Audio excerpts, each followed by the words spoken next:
Hi everyone. In this tutorial, we will show you how to create a subaccount in Namecheap. Subaccounts are helpful when we want to let someone use certain services without giving them our main login details. Creating a Namecheap subaccount lets us safely share access to domains, hosting, or other services, while we keep control of our main account.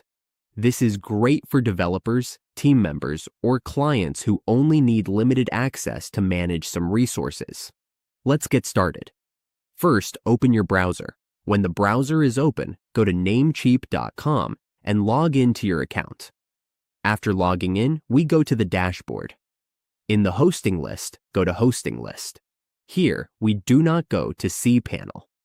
Instead, we click on Manage, because we need to get the IP address to use later in the domain list. When we have the IP address, copy it and go back to the domain list. In the domain list, where we manage our domain, click Manage. After connecting, go to Advanced DNS. Click this option. Now, we add a record. Click Add a Record and then click Record to add an A record. Next, click Type, Info. Then, paste the IP address here. When finished, we save changes. Wait for it to finish loading.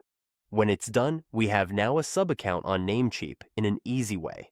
That's how we create a subaccount in Namecheap. This is a safe and easy way to manage shared access without risking our main account.